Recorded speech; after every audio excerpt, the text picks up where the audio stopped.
ऐसा कहा जाता है कि marriages are made in heaven. भगवान हमारी जोड़ियां ऊपर से बना के भेजते हैं, लेकिन फिर भी ऐसा होता है कि कभी कभी कपल रिलेशनशिप में, हस्बैंड वाइफ में मनमुटाव आने लगता है, रिलेशनशिप में तनाव बढ़ने लगता है, आपस में डिफरेंस ऑफ ओपिनियन आ जाता है, बहस होने लगती हैं, आर्ग्यूमेंट्स होने लगती हैं, और एक ही छत के नीचे रहते हुए भी दो लोग एक दूसरे से बात करना बंद कर दें, यहाँ तक की नौबत आ जाती है। हम समझ नहीं पाते कि हमारे बीच में क्या गलत जा रहा है, और हम लाख कोशिश करते हैं कि रिलेशनशिप इंप्रूव हो, लेकिन वो जो एक कोल्ड वाइब है वो जाती ही नहीं है और रिलेशनशिप में इंप्रूवमेंट आ ही नहीं पाती। कभी कभी ऐसा भी लगता है कि शादी के कुछ सालों के बाद की रिलेशनशिप से जो स्पार्क है, जो एक पैशन है, फायर ऑफ रोमांस है, वो कंप्लीटली मिसिंग चला गया है। वास्तुशास्त्र में भी कुछ ऐसे टिप्स दिए गए हैं जिससे कि आप अपने कपल रिलेशनशिप को इम्प्रूव कर सकते हैं, और कुछ ऐसे भी जो है वो रूल्स दिए गए हैं जिनको कि अगर आप अप्लाई करें तो आपकी रिलेशनशिप और ज्यादा हार्मोनाइज्ड, वार्म और लविंग हो सकती है। गुड मॉर्निंग, मैं हूँ वास्तु कंसल्टेंट डॉक्टर वैशाली गुप्ता, और आज मैं आपको बताऊंगी कि वास्तु के माध्यम से कैसे आप अपनी कपल रिलेशनशिप को, अपनी रिलेशनशिप अपने स्पाउस से आप कैसे इंप्रूव कर सकते हैं, कैसे हार्मोनाइज कर सकते हैं, और कैसे उस मिसिंग स्पार्क को वापस ला सकते हैं। आइए सबसे पहले बात करते हैं साउथ ईस्ट जोन की। साउथ ईस्ट जोन का रूलिंग प्लैनेट वीनस होता है, जो कि रोमांस और मैरिज का कारक होता है। साउथ ईस्ट जोन किसी भी कपल रिलेशनशिप में रोमांस और स्पार्क के लिए बहुत ही इंपॉर्टेंट होता है। अगर आपको लगता है कि शादी के कुछ सालों के बाद आपकी रिलेशनशिप से स्पार्क मिसिंग हो गया है, वो रोमांस, वो फायर मिस हो गया है, तो आप ये देखिए कि आपके घर के साउथ ईस्ट जोन में क्या हो रहा है। अगर आपके घर के साउथ ईस्ट जोन में कोई टॉयलेट आ रहा है तो आपकी रिलेशनशिप की जो हैप्पीनेस है वो उससे फ्लश आउट हो जाएगी।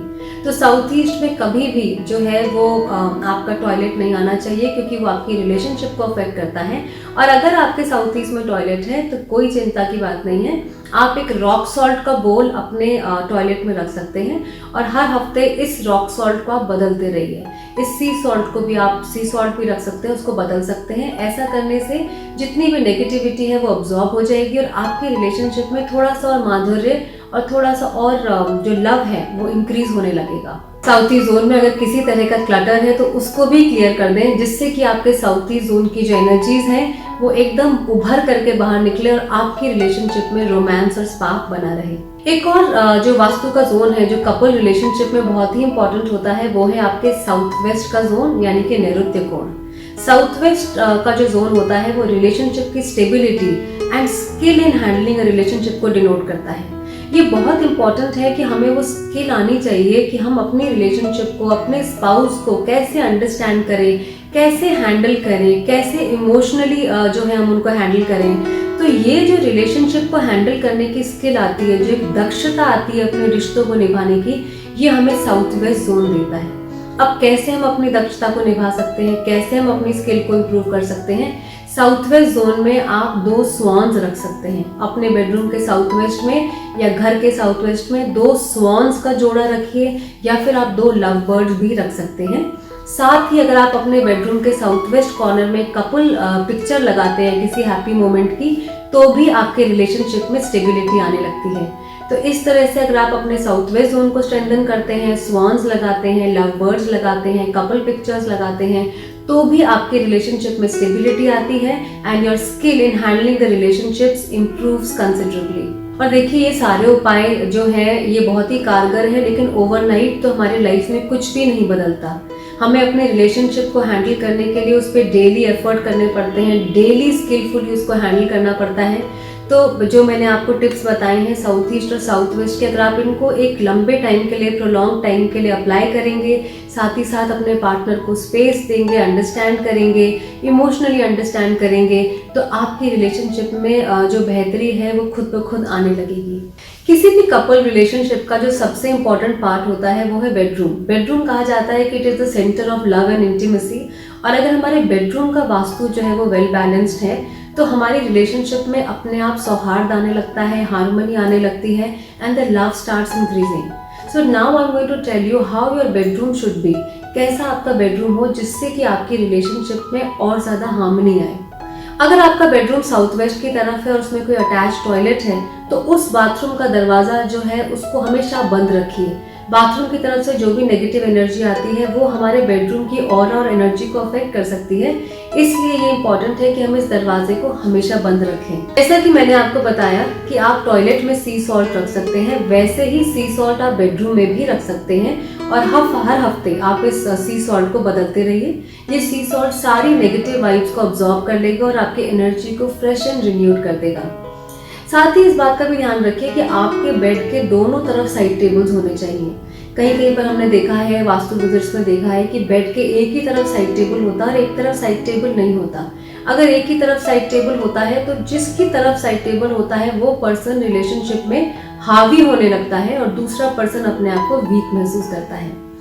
एक और चीज आपने देखा होगा, कई बार लोग अपना बेड लगाते हैं तो एक तरफ से वो बेड को पूरी तरह से दीवार के साथ सटा देते हैं। ऐसा भी हमें नहीं करना चाहिए, क्योंकि जो व्यक्ति उस सटी हुई दीवार की तरफ सोता है वो थोड़ा सा क्रैम्प्ड और घुटन महसूस करता है और उसको हमेशा ऐसा महसूस होता है कि रिश्ते में मैं घुटन महसूस कर रहा हूँ, मैं अपनी बात को ठीक से कह नहीं पाता, मैं दूसरे पार्टनर पे हावी नहीं हो पाता और वो एक अजीब सी क्रैम्प्ड फीलिंग महसूस करता है। तो कभी भी बेड को पूरा दीवार से ना सटाएं, बेड के दोनों तरफ जो है वो चलने की जगह होनी चाहिए।